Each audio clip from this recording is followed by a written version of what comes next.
Okay, we are recording. Hi, everybody. My name is Grace Stern. I'm the State Extension Master Gardener Program Coordinator located here in Blacksburg. Our continuing education webinar series is intended to provide ideas and education for current Extension Master Gardeners. As a reminder, a recording of the session and any resources will be posted to our website under the Webinars tab. The topic of this month's webinar is turfgrass disease management. And next month in April, we have a sustainable vegetable gardening presentation. And I believe our April presentation is on therapeutic horticulture. So stay tuned to our biweekly update in your email to see updates about continuing education offerings from the State Extension Master Gardener Office.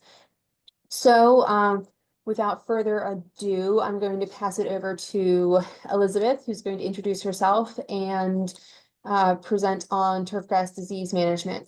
Please leave your comments and questions in the chat or hold them until the end, at which point Elizabeth and I will walk through questions. She has lots of excellent resources in this presentation, and the presentation recording and any links and things will be shared on our website when we're done. So Elizabeth, go ahead. All right, so hi everybody. I am Elizabeth. I am a master's student at Virginia Tech, and I'm studying turfgrass pathology and precision management. So today I'm going to be talking to you all about turfgrass diseases and how best to manage them. So just a quick outline of what we're going to talk about today. I'm going to do a brief introduction of myself, our lab at Virginia Tech, and then I'm going to go through some pretty basic disease prevention strategies. And then we'll talk about some of the more common turfgrass diseases that we're going to see here in Virginia. And for each of these, I'm going to select a few that are going to be a little bit more common, and we'll go through how to identify them, how to manage those specific diseases, and then we'll do a quick little recap and conclusion at the very end. So right off the bat, like I said, my name is Elizabeth. I have my bachelor's in agroecology and sustainable food systems from North Carolina State. Go Wolfpack. And I am currently wrapping up my master's here at Virginia Tech in plant pathology, physiology, and weed science. My research focus is precision pest management. And so I do a lot of work with targeted pesticide applications using technology like GPS sprayers. I also do work developing machine learning models to detect and map pests. And after I finish my master's here, I will be staying at Virginia Tech, doing my PhD, and then also working as a kind of an extension research associate. And I will be based out of Richmond, Virginia. So my role there is managing research facilities and the trials that we have at the Independence Golf Course in Midlothian. And I'll also provide extension support to turfgrass practitioners across the state. And so after today, if you have any turfgrass questions, you are more than welcome to reach out to me, because that is one of my duties, is to help you all with your turfgrass questions and issues. So at Virginia Tech, we have a very large turfgrass team. We have professors who are pretty much solely dedicated to turfgrass education. We have Dr. Michael Goatley, who is dedicated to turfgrass extension and provides a lot of support to turfgrass practitioners across the state and throughout the Mid-Atlantic region. My advisor, Dr. David McCall, focuses on turfgrass pathology and precision management using different types of technology.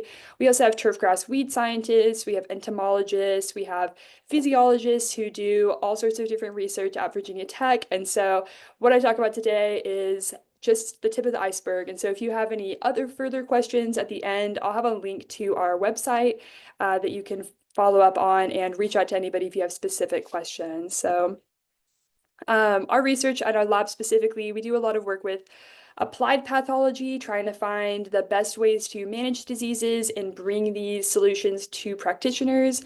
We do this through improved irrigation management, figuring out the best ways to manage our water usage on golf courses.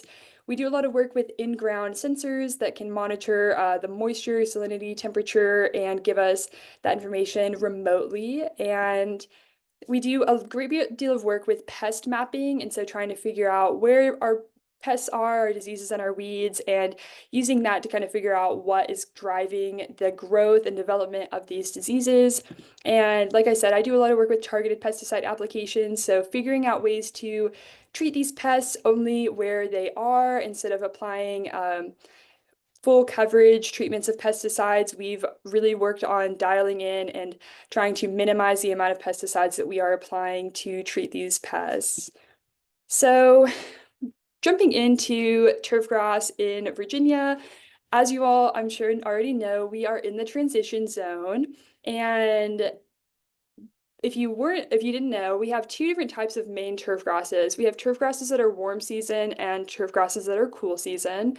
And because we are in the transition zone, it means that we can grow both types of grasses, but we can't really grow either type very well. And so that means that while we do have the advantage of being able to grow cool and warm season grasses. Our grasses typically we see a lot of issues with diseases, a little bit more pest pressure than we would maybe somewhere that's solely adapted for warm season or solely adapted for cool season. And so today I'm going to be focusing mainly on lawn or home residential types of turf grasses.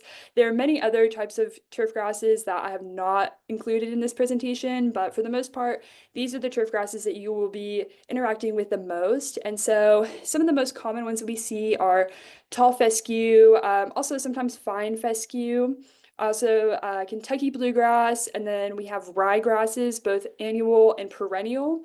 Perennial ryegrass is going to be probably the most common that we see on home lawns or in residential uses. We also have creeping bentgrass, but that's a little bit less common. We see that more often on golf courses. Some of our warm season grasses that we might see are zoysia grass, Bermuda grass, St. Augustine, and centipede. And these warm season grasses we're typically going to see much more towards the coast. And so you'll see a variety of grasses across the state, especially if you're somewhere like Richmond. They kind of have a good mix. Up here in Blacksburg, we pretty much mainly have cool season grasses, so we have a very wide variety. And the biggest difference between these two grasses is that they have two distinct life cycles. And so cool season grasses mainly are going to be growing. We're going to see a lot of growth in the spring and in the fall. And for our purposes today, we're going to be talking about the diseases of these grasses. And so cool season grasses are especially susceptible to diseases in the summer when it is hot outside. It's not really in their ideal growing season, and we're going to see a lot more diseases on these cool season grasses in the summer between their two peak growing seasons. For warm season grasses, it's the opposite. We see the most growth for them in the summer, and so we have the most instances of disease in the spring and the fall, right when they're leaving dormancy and when they're going back into dormancy. And so I'm going to talk just briefly about some pretty basic prevention strategies. For the most part, we typically don't see a lot of chemical control used on home lawns, used for residential uses. I will touch on chemical control, but for the most part, I'm going to be talking about some pretty basic management strategies that anybody can be using to prevent turfgrass diseases.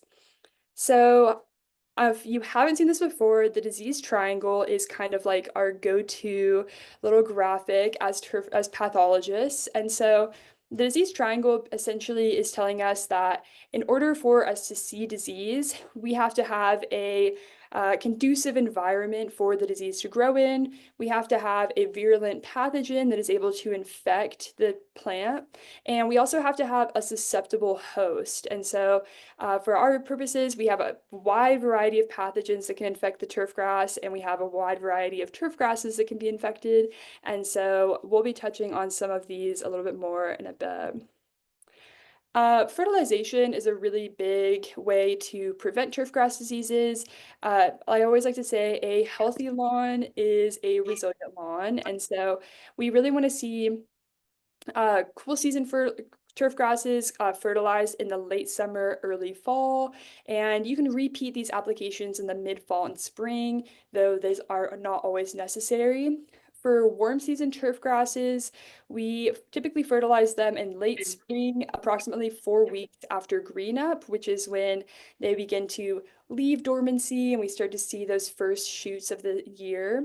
And you can repeat this 2 to 3 more times throughout the summer, but again, every grass is going to be different, and so it's always important to um, analyze your specific turf grass. We always recommend doing a soil test to see what nutrients you have, because fertilization, of course, is intended as a supplement to the nutrients that are already in your soils. And so we always recommend soil test first.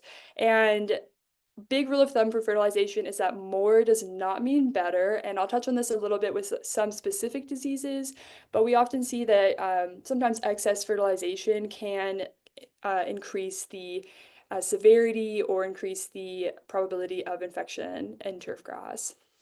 And irrigation is a huge, huge, huge factor in turfgrass diseases. I would say that irrigate smarter, not harder. Irrigating more does not mean that your turfgrass is going to be healthier. We also definitely see a lot of issues with adjusting irrigation for weather. There's nothing that bothers me more than driving and it's pouring rain and you're seeing somebody's sprinklers go off on their lawn when it's dumping the rain. And so we always recommend adjusting your irrigation schedule depending on the weather, trying to be proactive about that. And also, watering in the morning is always a good rule of thumb, so that way you're avoiding that extended wetness. And I'll touch on this a bit more with some of our specific diseases, but when we have that extended wetness on the turfgrass canopy, that can be incredibly conducive to disease development. And so we recommend watering in the morning to kind of avoid that prolonged period of moisture. And it's always a good idea to evaluate the factors that are influencing your moisture. So, looking at your soil type, like I said, soil tests are always very helpful to understand the environment with which you're working in. Also, shade can play a huge factor. We can't always control shade, so it's important to kind of know what areas tend to be shaded for longer and adjust your irrigation accordingly. And of course, topography, like shade, it's something that we can't always really control. And so, trying to go out and identify low-lying areas, areas that kind of retain moisture a little bit longer than other areas, and making sure to keep an eye on those areas and specifically and adjusting our irrigation as needed. And like I said, increased moisture almost always leads to an increased risk of disease. And so adjusting your irrigation is one of the most important things you can do to prevent disease development. Mowing is kind of a double-edged sword. And so mowing is a stressor and it can create an entry point for diseases when you're cutting the area where you cut, remove the leaf tissue, diseases can enter there. So we always recommend sharper blades. It equals a less chance of infection. When you're cutting your grass with dull kind of mower blades, you have a higher risk of the tearing and shearing of the turf grass instead of that nice clean cut. And so when you're cutting with those dull blades, you're giving yourself a much higher risk of infection because when you're ripping, you're kind of leaving more surface area, more entry points for disease. Also, consistent mowing can be very helpful to keep your turfgrass canopy open and dry.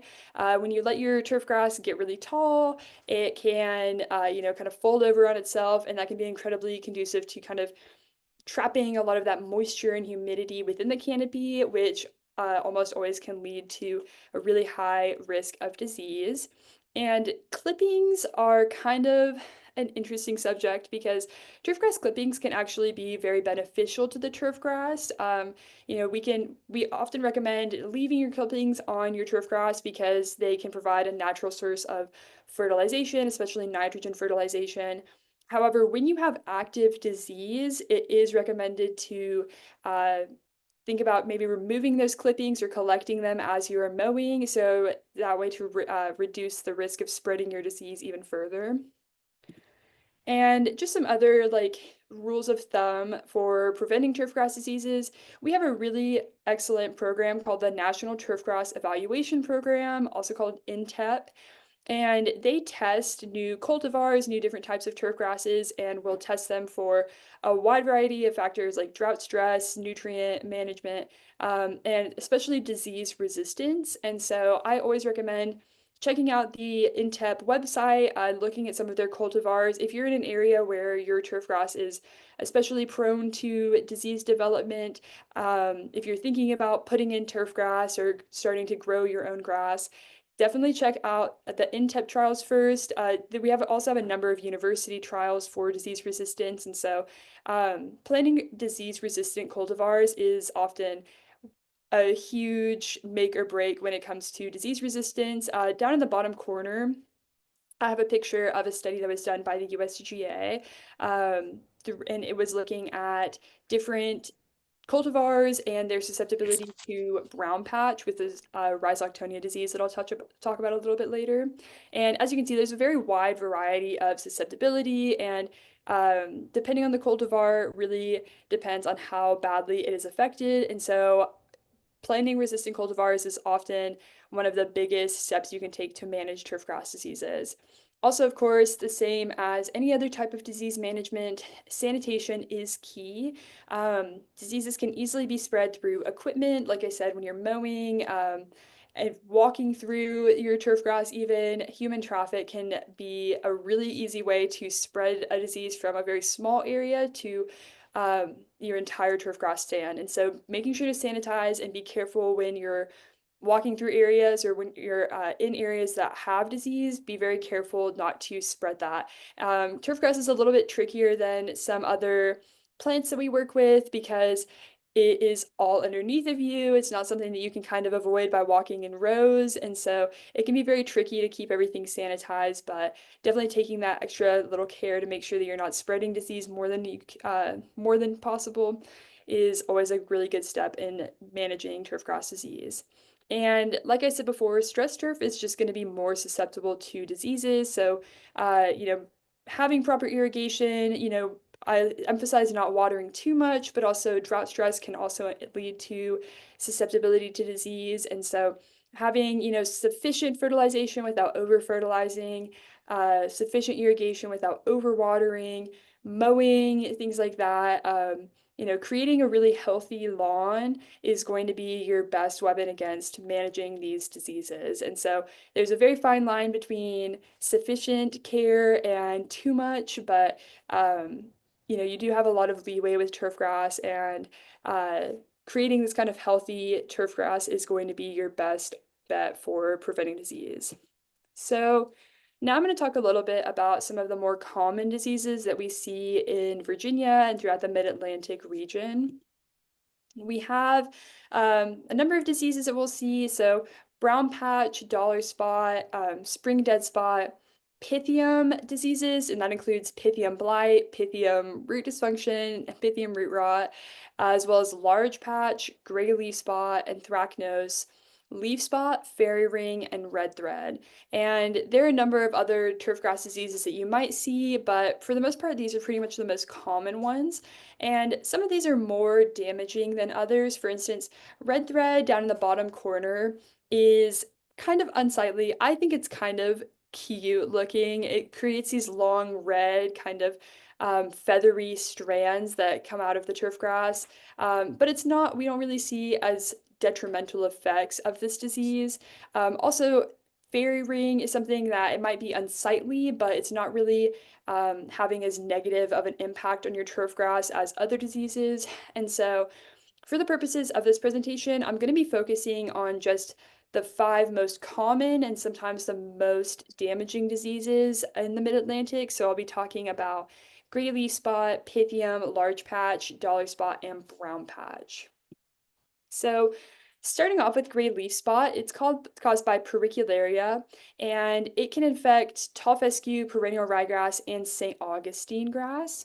We typically see symptoms from July to September, a little bit later in the season. Depending on what type of grass, you might see the window change of when you'll be seeing these symptoms, but typically we can see them anywhere from July to September. And this disease affects the foliage of the turfgrass and can be incredibly devastating, especially to perennial ryegrass. We see perennial ryegrass be severely impacted, and it's something that if the disease gets out of control, it can wipe out an entire stand of ryegrass very quickly. St. Augustine grass is typically more resistant to it, and we find tall fescue has kind of a moderate resistance. And so some of the symptoms of gray leaf spot, we see these round tan spots with this kind of dark border on them.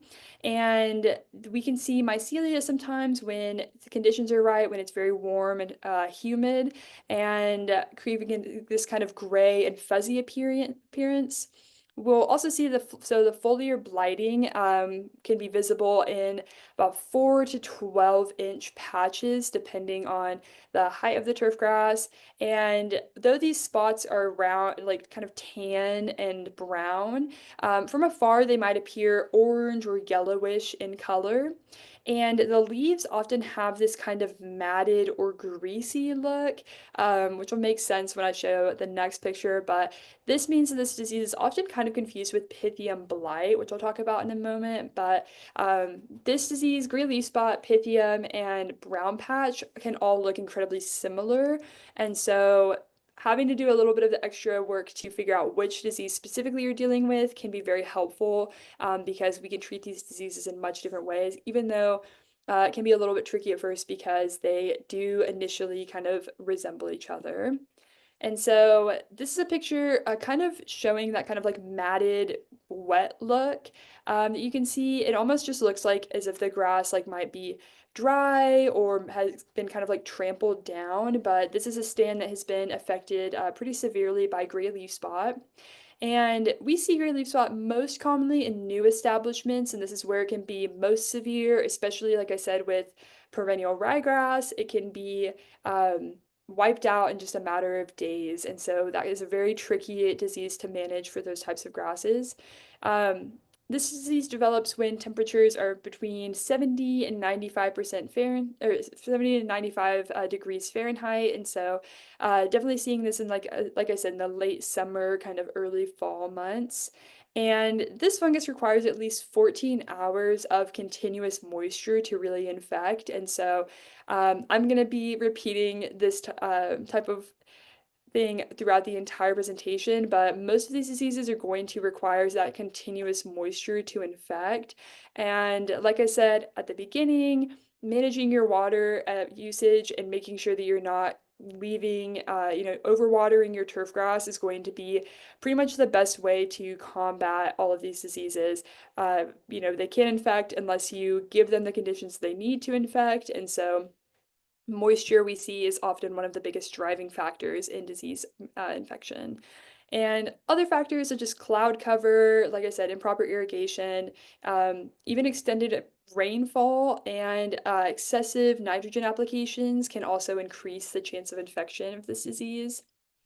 And to treat, there are some resistant cultivars of tall fescue and St. Augustine. We have a good number of those that are a little bit that have pretty good resistance on the market, and we're starting to see some resistant perennial ryegrass varieties become available, but definitely not as many as the other two. And if you are intending to apply chemical control, preventative fungicides are going to be probably your best bet for dealing with this disease because, like I said, it can infect and go from a small infection to a very severe disease outbreak in just a matter of days. And so having those preventative fungicides can be really, really helpful because curative often is not going to be enough. Once the disease breaks out, it's often going to be pretty tough to be able to control it. And so preventive fungicides applied mid-June or early July are going to be the best recommendation, and this can be repeated on a 14 to 21 day interval. So some of the most common or most effective chemicals we see are ones that have azoxystrobin in them. Heritage is through Syngenta and is a pretty effective fungicide. We also have some that combine azoxystrobin with other chemicals, azoxy and propiconazole, azoxy and cyazofamid is union. We also have pyraclostrobin, and the combination of pyraclostrobin and fluoxypyrazide and Armada are these are pretty effective fungicides, and I'll be referring to these pretty consistently throughout the presentation because most of these fungicides are able to be used on to treat multiple diseases, and all of the fungicides that I've listed are all labeled for home lawn use. But the usage of them, of course, depends on certification, and so I'll talk a little bit about that later. Moving on to Pythium. Pythium species, they can affect bent grasses, bluegrasses, fescues, and ryegrasses. And we have numerous species that can affect the turfgrass in different ways through blight, through root issues, and dysfunction.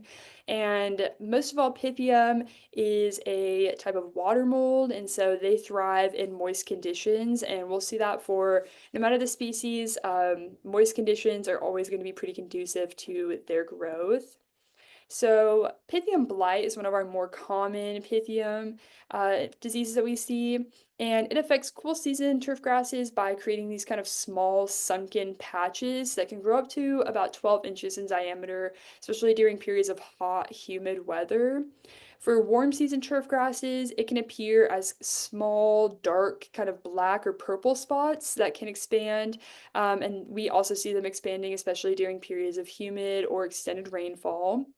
And the blight will affect the leaves, leaving them with these kind of tan, black, gray, or even orange lesions. And Pythium root rot is another type of Pythium disease that we see. So this one is Pythium blight we see affecting the foliage and the leaf of the turf grass. Pythium root rot is going to be primarily affecting the roots, but we can see it in the foliage as well. And so this is a pretty persistent problem, especially in poorly drained or over irrigated areas, and it can occur at any time. There are a number of species that cause Pythium root rot, and so they can infect the turf grass throughout the year. And so this is a pretty tough issue to combat. And of course, because it mainly is affecting poorly drained and over irrigated areas, that irrigation and moisture management is going to be your best line of defense against it. But Pythium root rot, we typically see it presenting with orange or yellow patches, sometimes with kind of irregular patterns, sometimes appearing circular. And as you can see from this picture, you can see a Pythium infection from above, but typically we're going to see the most damage to the crown, the roots, or the rhizomes and stolons, and they will appear kind of dark and greasy with a huge reduction in the roots. And so while we can't see it from above, the roots are where the majority of kind of the visible infection are.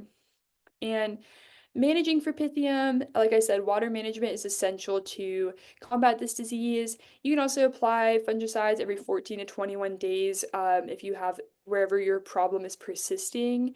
And because, especially for Pythium root rot, it is a root disease. And so when you apply these fungicides, we definitely recommend watering them in about at least 1/8 of an inch of irrigation. So to kind of push the fungicide down the turf grass and soil profile to have the most effective control. And we have some different fungicides that are pretty effective. So Segway, Union, Fame, and Serrata, especially Segway and Serrata, are going to be our two most commonly used, very effective fungicides against this. And again, these are all labeled for home lawn use, but yeah, Segway and Serrata are two fungicides that we've seen that have been incredibly effective and pretty targeted towards Pythium. So another disease that we see very commonly is dollar spot, caused by Claridia species, and it can affect all types of turf grass. This is probably one of the most, if not the most commonly seen diseases, commonly studied turf grass diseases, as it can affect any type of turf grass. And so chances are you've probably seen this at some point. And infection occurs once we get a little bit cooler, or once we start to get warm up a little bit, once night temperatures begin to exceed 50 degrees Fahrenheit. And again, this disease does require about 10 to 12 hours of continued wetness for infection to occur. And symptoms can appear anywhere between February to November. Like I said, they affect all types of turf grasses, and so you're going to be having them in your warm season grasses on their kind of like bumper season, and as well as your cool season grasses in the middle of the summer. However, we do see activity kind of slow down once temperatures exceed 90 degrees Fahrenheit. And so sometimes in the heat of the summer, we will see activity kind of slow down or stop with dollar spot. And nutrient deficient turfgrass is especially vulnerable for infection. Um, drought conditions and improper mowing, of course, can also increase susceptibility.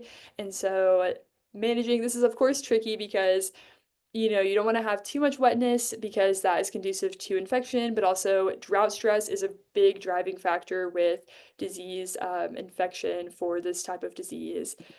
And once we have dolly spot, some of the ways that we can diagnose it, they appear as these kind of small spots, bleached or kind of tan in color, and they typically are about the size of a dollar coin, hence the name. You'll notice throughout the presentation, most of these turfgrass diseases have very obvious names. So gray leaf spot, you're having these little gray spots on your leaves. Pythium, I think, is probably one of the only ones that is not as obvious, but I love that we have all of these kind of silly names for them that are incredibly indicative of the way they look. And so, yeah, dollar spot can be about the size of a dollar coin. However, higher heights of turf grass, like on lawns, home lawns, or just like taller turf, can have much larger spots, even measuring like 6+ inches in diameter. And the lesions we see, they cause this girdling on the leaves, which is pictured on the right. And so once the leaves begin to girdle, then the leaf tissue to the top of the girdle will begin to die back, and the turf may eventually even be killed back all the way to the soil surface. This disease can be incredibly damaging if not controlled properly. And so we'll see the kind of girdling, and then once disease develops and continues, we might see the turf grass being killed all the way back to the soil surface. So to manage dollar spot, again, planting resistant cultivars is the most effective way to manage. We also see some recommendations about using turfgrass blends. And a little bit about turfgrass blends. Chances are, if you have a lawn at home or you're managing a turfgrass in a setting that's not a golf course or a specific type of sports field, you're going to have some type of turfgrass blend, probably maybe a blend of fescue and ryegrass or Kentucky bluegrass, different blends like that. And so that can be incredibly beneficial, especially with disease resilience, because you might have one type of turf grass that is a little bit more susceptible, whereas the other one is a little bit more resistant. And so chances are you probably have some blend of turf grass. And in cases like this, these actually can be very beneficial to disease management, because even though you might have one that's kind of being hit hard by a disease, the other ones might be able to be a little bit more resilient and continue keep your growth on a good growth trajectory. And so again, adequate nitrogen fertilization and sufficient irrigation. Like I said, this disease is can be kind of exacerbated, or infection can be encouraged in drought stress. And so being sure to give it enough fertilization and irrigation, but not too much to where you're keeping that, maintaining long periods of moisture and kind of oversaturated turf. Also, something we see is dew removal, and so dew removal can be helpful to manage moisture. Typically, we don't really see many people out going and removing dew off of their lawn. This is more of a tactic that we see on golf courses, maybe sports fields, where they just go out with like a brush or like a roller and remove the dew. But if you have if you're at a high risk for disease, or you're wanting to take that extra step to kind of reduce that prolonged period of moisture in the morning, dew removal can be very, very helpful. However, if you have active disease, it can also spread the disease. And so definitely be careful with that. And again, we have a number of fungicides that can control dollar spot, but preventative applications are going to be the most effective. And so you can begin preventative treatments in early spring when night temperatures begin to exceed 50 degrees Fahrenheit. And some similar fungicides that we've seen that treat gray leaf spot, such as headway, compendium, exterior stress guard, lexicon, intrinsic, and exemplar are all very effective at treating dollar spot. And all of these fungicides that I'm mentioning, we don't have a specific allegiance to one chemical company, and so these are from a variety of companies. And so you have a lot of options when it comes to fungicides, and these are all also, of course, labeled for home use. And moving on to the next disease, large patch is a disease that's caused by Rhizoctonia solani.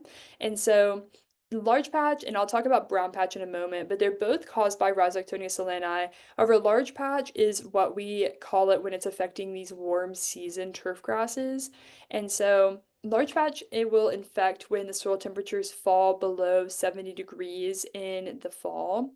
And however, we might not see symptoms at that time in the fall. So sometimes we can see symptoms appearing later in the spring, sometimes that same fall, but we typically see them appear during cool, kind of wet weather, anywhere between August to May. And large patch causes these tan, yellow, orange, or even red lesions on turfgrass leaves and the sheaths. And the foliage can appear pretty water soaked or just kind of damp.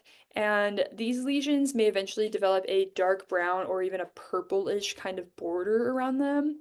And it can develop in large circular patches up to 8 meters in diameter, hence the name large patch. It's going to develop in large patches. And the roots of the turf grasses affected with large patch can be dark colored, but typically not rotted. And so we're going to see the majority of the damage to those leaves and the sheaths of the turf grass. And managing for large patch, again, planting disease-resistant cultivars is going to be the most effective prevention strategy. Also, we see recommendations not to apply excess nitrogen in the fall and the spring, and to avoid irrigating in low-lying areas, especially areas that are prone to moisture accumulation. Again, just being really careful with that water management to kind of give your turf grass the best chance at not developing large patch. And preventative fungicides can be applied once the soil temperatures drop below 80 degrees and sometimes 70 degrees, depending on your type of turf grass. But typically within that 80 to 70 degree window is when we see preventative fungicides being applied. And once these soil temperatures drop beneath that threshold and maintain that for 5+ days in a row, that's when you can go out and apply these preventative fungicides. We also recommend irrigating a little bit after application, just to make sure that you're moving that fungicide throughout the profile. And often, sometimes we see that 2 pretty well-timed applications in the fall are able to provide season-long control. And of course, this is going to be very depending on your location and how severe your infection is, but sometimes we see 2 good applications of providing season-long control. And again, Headway, Heritage, Compendium, Union, Trinity, and Lexicon Intrinsic are all pretty effective fungicides that have been proven to manage large patch very well. And moving on to brown patch, large patch, it's kind of like the brother of large patch. Brown patch is probably going to be our most common lawn disease in Virginia. We see it affecting all these different types of cool season grasses. So large patch was affecting warm season grasses like your zoysias, your St. Augustines, your Bermuda grass. Brown patch is going to be affecting cool season like perennial ryegrass, bentgrass, tall fescue. And it develops when night temperatures begin to exceed 60 degrees Fahrenheit. However, symptoms are pretty much most common once temperatures exceed 70 degrees Fahrenheit. And so because it's affecting these cool season grasses, we're going to see symptoms most commonly in the summer, when these cool season grasses are at their most stressed. And so again, similar to many of the other diseases I've talked about, it requires a continuous wetness of the leaves, about 10 to 12 hours for infection to occur. And it can also be particularly severe in turf grasses with excess nitrogen fertilization. So brown patch, we see it creating these tan, brown, or yellow lesions with a dark border on leaf blades. If you remember from when I was talking about gray leaf spot lesions look incredibly similar to brown patch, and so they can be very tricky to try to tell the difference between the two of them. For brown patch, and also we see mycelium developing in humid conditions like we would see with gray leaf spot. Um, However, with brown patch, something that I often see people use to differentiate between the two is that a kind of dark gray or black smoke ring, as many people call it, may surround the patches. And so that is often used to differentiate, but it can be very tricky to tell the difference between brown patch and gray leaf spot. And so that's always kind of a tricky thing to deal with. And one of the big things with brown patch, though, is that these patches can range from a few inches, but they can also expand to many, many feet in diameter with these big circles. And so sometimes it can be pretty helpful to identifying brown patch.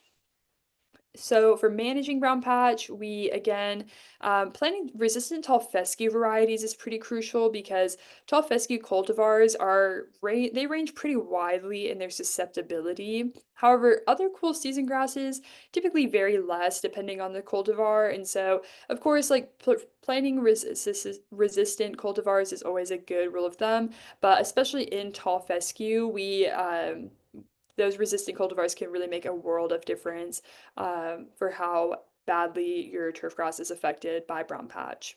And again, avoiding excess nitrogen fertilization, especially in midsummer when the disease is the most active. And once again, avoiding prolonged wetness through effective irrigation, dew removal, and shade minimization is again going to be a huge help in managing for this disease. And brown patch has a number of effective fungicides available, and they can be applied preventatively or curatively. And if you're applying preventatively, it's best to apply in the late spring once temperatures begin to rise above 60 degrees. Curative applications made during hot weather, kind of in the peak of growth, may not be as effective because these cool season grasses are not going to be growing as much in midsummer. And so, trying to time your applications to when your turf grass is growing and is going to be more healthy is going to help your turf grass and your fungicide applications be more effective. And again, similar to many of the other diseases, we see Heritage, Headway, Compendium, Union, Exemplar, Insignia, and Armada, all pretty effective fungicides. So just to do a quick recap, um, like I said, I'm sure you all are tired of hearing about the irrigation, but knowing your grass is going to be a huge help when managing for diseases. Warm and cool season grasses are going to see different diseases at different times of year. And so knowing what grass you have, like I said, many people are going to have a blend of grasses, but being able at least to differentiate between if you have a warm or a cool season turf grass is going to make a world of difference when you're managing for these diseases.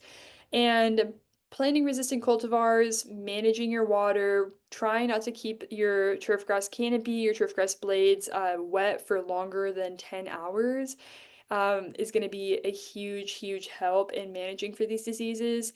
And of course, effective mowing and fertilization are going to be your best defenses. And just a recap for the fungicides, all the fungicides that I've discussed today are all labeled for home use, and there are many, many fungicides that are available. But again, always check the label to ensure that they are approved for residential use, and always make sure that you are certified or able to apply fungicides before you make any applications. But I will say that two of the more common fungicides that we typically recommend are going to be Pillar SC and Compendium. And so Pillar is through BASF and Compendium is through Syngenta, but these are two very broad spectrum fungicides that can treat a very wide variety of diseases.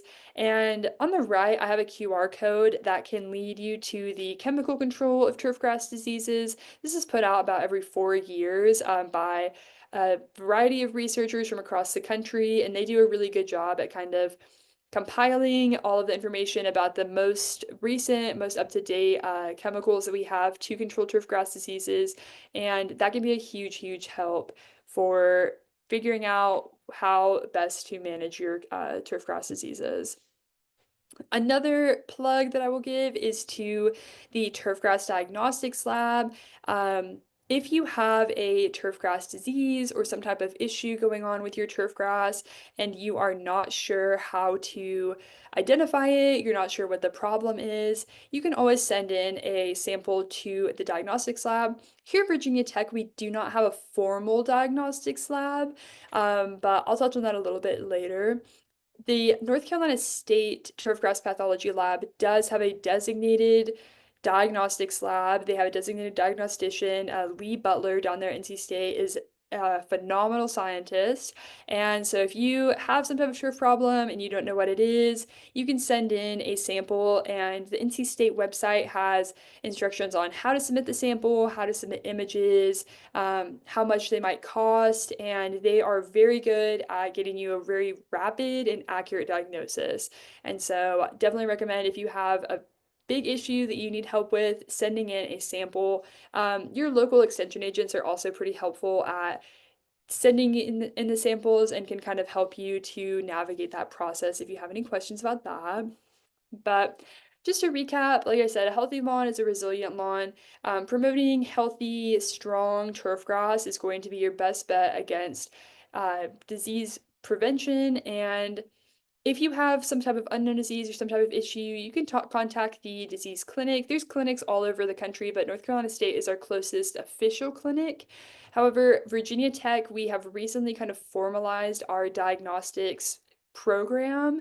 And so if you have something that you maybe don't want to send to NC State, if you're nearby campus or something, or if you just want to send in a sample to us, we do offer sometimes turfgrass diagnostics. However, it's just not as formal or as streamlined as the NC State program. And so we do offer our services, but definitely recommend checking out NC State as well, because they have a designated diagnostician whose sole focus is doing extension and turfgrass diagnostics on there. So, and like I said, feel free if you have other issues. We have turfgrass weed scientists, we have entomologists, we have physiologists, we have all sorts of people here at Virginia Tech who are incredibly helpful and are willing to help you with whatever type of issue you might have. And so if it's not a disease issue, we still have people who are available to help.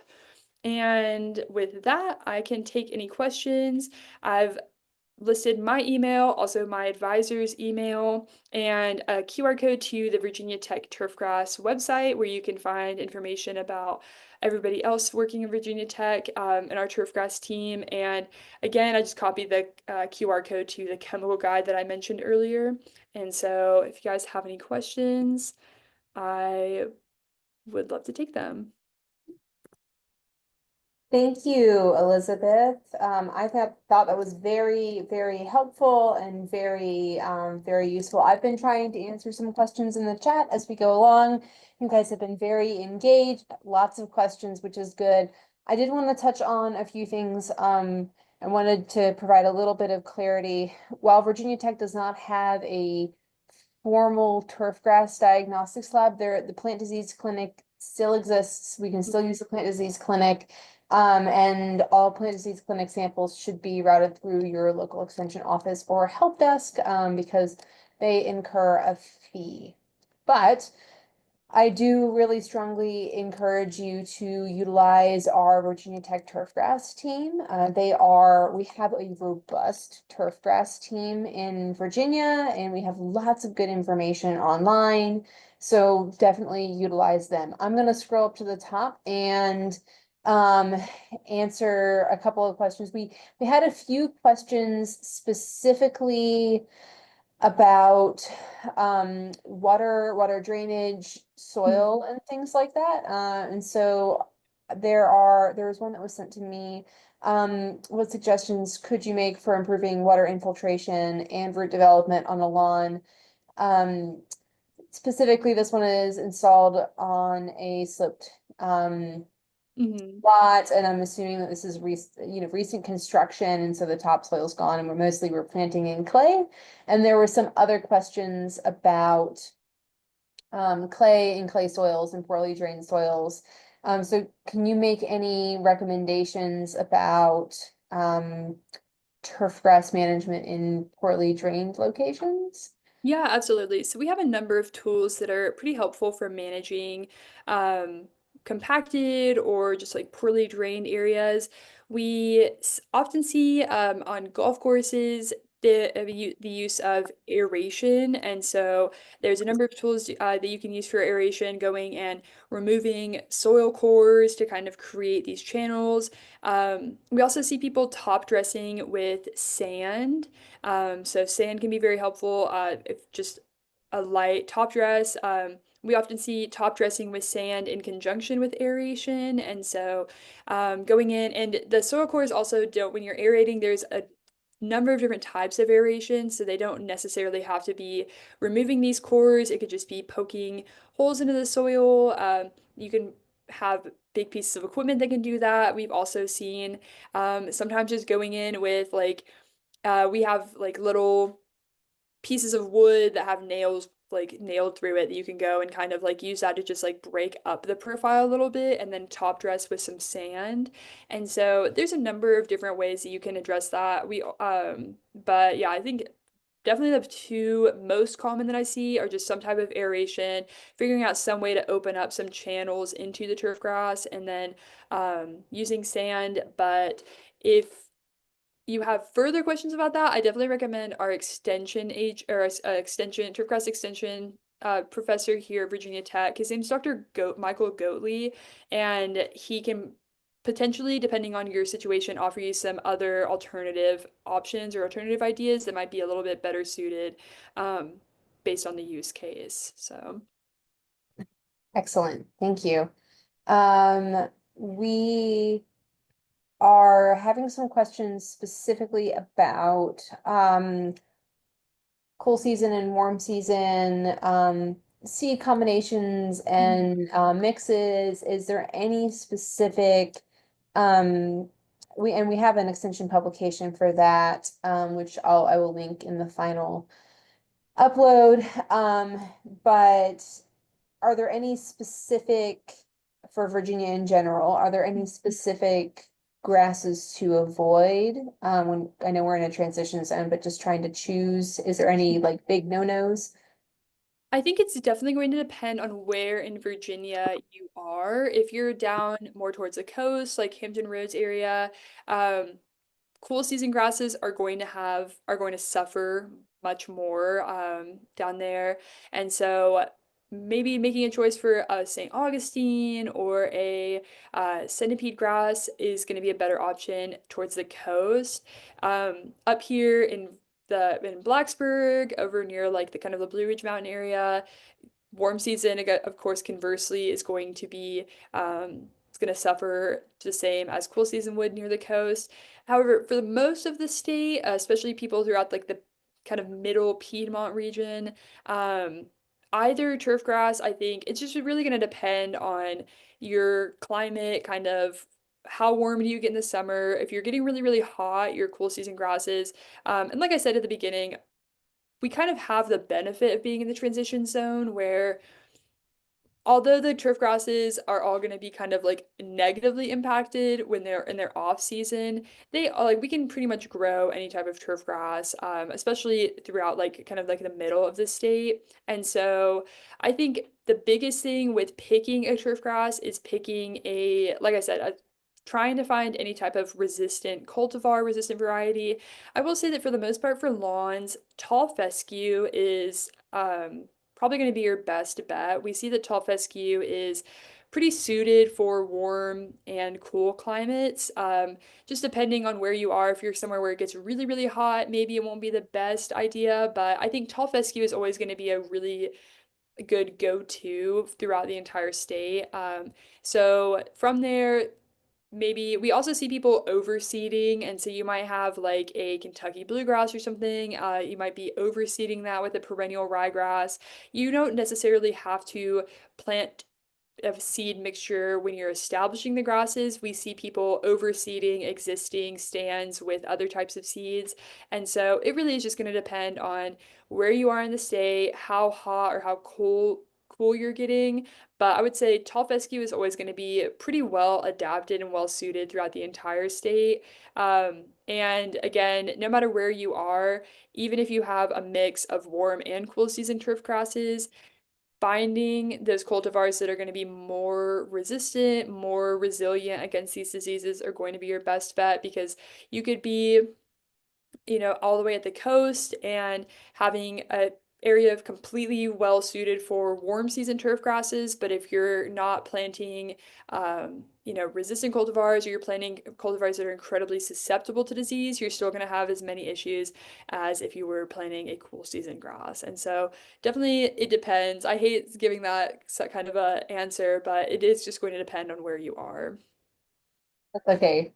It depends is a pretty common answer in plant pathology, so I think our volunteers are starting to get used to that.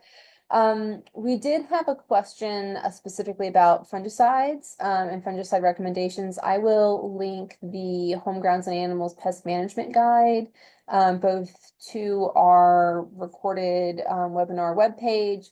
And I've also dropped it in the chat a few times. If you are working on a help desk or helpline or green line with your Extension Master Gardener program through your local VCE office, follow whatever guidance your VCE agent has given you for pesticide recommendations. I know that there's a variety of ways that local units approach this throughout the state. For example, when I was a local agent, I carry a category 10 and a couple of other categories of pesticide applicator licenses. And so I'm certified to make different kinds of recommendations, but Extension Master Gardeners should only be making recommendations from the Virginia's most current pest management guide. So a lot of the other information in here, these products are probably listed. There's good information in all of these sources. But if you're going to make a recommendation to a client, that needs to come from the Home Grounds PMG or from your agent. Some help desks or helplines do not allow their volunteers to make any recommendations, and I think that's more of a better safe than sorry situation. And some volunteers are not comfortable making recommendations, so that guide exists specifically for your use and consumer use. So that's you can always just send people the Home Grounds PMG as a reference as well. We did have a question about, is it bad if you apply a fungicide for a suspected disease if you don't actually have it? And I kind of said that in that situation, the most responsible thing to do would be to have a diagnosis. But if sometimes those are inconclusive or that's not particular where it needs to go, then a broader spectrum fungicide would be more appropriate. As long as you think it's one or two things, if you choose a fungicide that could address multiple things. If you think it's between 3 different diseases and you apply one that covers all 3, that's responsible. But the best thing to do is get a firm diagnosis. Do you have any recommendations for like those broader spectrum fungicides? Yeah, so the two that I listed, let me go back. Compendium and Pillar SC are going to be are two very broad spectrum. But however, a lot of the ones that I listed, like Heritage, Headway, are all very broad spectrum. Typically, they're going to treat pretty much everything except for the Pythium fungicides that I listed are going to treat multiple types of diseases. But these two we see are very broad spectrum. And like you said, yeah, definitely sending in a turfgrass sample, getting that diagnostic decision is going to be a huge help. A lot of the times when I was in undergrad at NC State, I worked in the turf diagnostics lab, and the majority of the samples that were sent in actually were not diseases. And so that is something that we see very often is that you might have grubs, you might have some type of pest, you might have just nutrient deficiencies, also just mechanical injuries. Maybe somebody spilled oil or something on your turf grass and did not tell you, and so it looks like you have a disease, but often the majority of the samples that we would get were not diseased. And so I would definitely echo what you said, Grace, about before you apply anything, get that diagnostic recommendation. And if you don't want to send it to NC State. If you don't want to, send it to the plant disease clinic here at Virginia Tech. Definitely reach out to one of us. Like I said, we'll be moving to Richmond, and I'll be located there for the next 4 or 5 years. And then we also have the clinic, or we also have the lab here in Blacksburg. And so, depending on where you're located, you might be pretty close, and so you could just send in a sample to us and we can try to give you some type of advice for that. But yeah, a lot of the times it's not even a disease, and so before you go and spend any money on a fungicide, I definitely recommend just taking the extra step to confirm what it is you might be dealing with, because you might go out and purchase a fungicide, apply it, and then you might be treating for a disease that isn't even there. And so definitely recommend getting some diagnostician recommendations if you're a little bit unsure about what you have.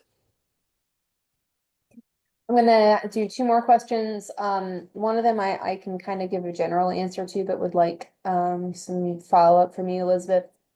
I've had a few comments or questions about like, are there more organic or more sustainable methods to control or treat these diseases? And kind of my general answer is we've talked about cultural controls, like watering and mowing. We've talked about and chemical controls, but we've also talked a lot about variety selection.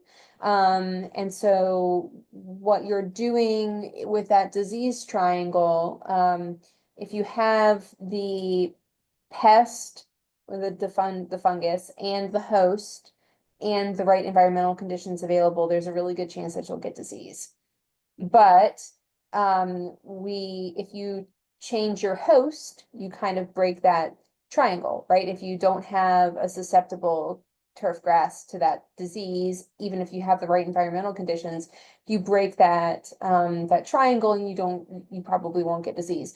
If you really control your irrigation and your watering, that even if you do have a susceptible host and the disease is present, the fungus is there, you'll break that triangle again. So do you have any other, like, you can reiterate any blanket conditions that you might have for managing if we want to take pesticides out of our toolkit, and just manage without pesticides, what your like top recommendations would be? Yeah, I think you did a good job, great job of touching back on that disease triangle. And so, like you said, having, removing the susceptible host from the equation by planting resistant cultivars, making the environment, oftentimes we can't really control the presence of a pest, and so making the environment as least conducive to infection as possible. Like I said, so many times throughout the presentation, I'm sure you all are tired of hearing it, but water management is going to be a huge, huge factor. Just making sure that you're not leaving your turf grass wet for too long is going to make a huge difference. Also, mowing, consistent mowing, fertilization. Oftentimes, like if you do get disease development, it's also not really going to be the end of the world most of the time. There are some diseases and some cases where you might have a really serious case of a disease, but for the most part, you might have disease break out. And as soon as conditions go back to normal, as soon as, if you have a or cool season grass that's getting a disease in the middle of the summer, as soon as it starts to cool down in the fall, that disease will be going away. And so what we like to see is, if you're not going to be using chemicals, if you have done everything correctly, if you're, doing all of your preventatives that you can, and you still see disease, one of the best ways that you can handle that is just trying to promote healthy turf grass to grow in. And so just continuing to manage the moisture, not spread that disease, and just continuing to promote kind of healthy, resilient turf grass and help that turf grass grow in and, improve in the areas that have been affected.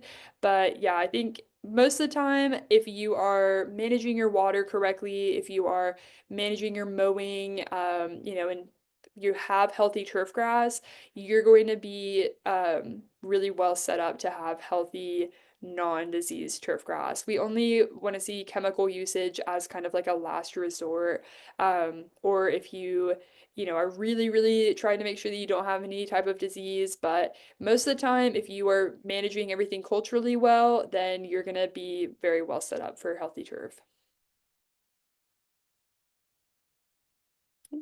I think, We got a question about how to differentiate between um after the grass is dead, between disease damage and insect pest damage. And I don't know the answer to that one, though I did provide a link to an extension publication on economic pests of turf grass. So do you have any recommendations for that? yeah, so I am not the best with the pests that we deal with. We have two faculty members. We have Dr. Kuhar, Tom Kuhar here in Blacksburg, and then Dr. Alejandro Del Pozo, and he's down at the down towards the coast at one of our ARECs. And both of them are going to be those, they kind of specialize in entomology, turfgrass pests. Dr. Kuhar does a lot of different types of pests, but he also does some work with turfgrass. However, I would say I saw somebody a question about grubs, and grubs kind of you can tell the difference between, because if you have grubs, you will probably also have a type of pest coming, or a type of like animal or something like a skunk coming in and ripping up the grass to get to those grubs. And so that is typically how, at least how I differentiate, or how I can kind of tell the difference. Typically, you're going to see pest damage just be a little bit more physical. You're not going to be seeing those lesions if it's solely pest damage. And there's a wide variety of pests that can affect turfgrass. And so if you have a specific issue with a pest, I definitely recommend reaching out to one of the faculty members on our turf team. But I would say definitely just looking and trying to get that closer look and seeing, like, are you seeing these lesions? Are you seeing kind of like that indicative thing of pests? Also, a big thing with turfgrass diseases is that most of them are going to be fungal. They're typically, sometimes we might have an irregular pattern, but a lot of the times you'll see them in kind of those circular growing, kind of like growing patterns. And so if you're seeing a regular damage kind of just like scattered throughout, and there's not really like a rhyme or reason to it, that might be more indicative of pest damage. However, if you're seeing those kind of like circular, or it looks like there's kind of a pattern to it, that is probably more indicative of a disease. But definitely, if you have a specific type of issue, feel free to send in pictures, contact, email any of the Virginia Tech Turfgrass faculty, and they would be happy to assist you with any type of like further identification. Awesome. I think we have kind of gone over our standard hour of webinar, and we've answered lots of very good questions, got lots of good information and resources from Elizabeth. And so I think we're going to wrap up. Uh, Almost, I hope I managed to get all of the information from the chat and all of the information from her presentation, and provide that as links on our webinar page on our Master Gardener website. If you have follow-up questions, feel free to reach out to Elizabeth or Dr. McCall. And let's thank Elizabeth one more time for a really fantastic turf presentation. Thank you all so much.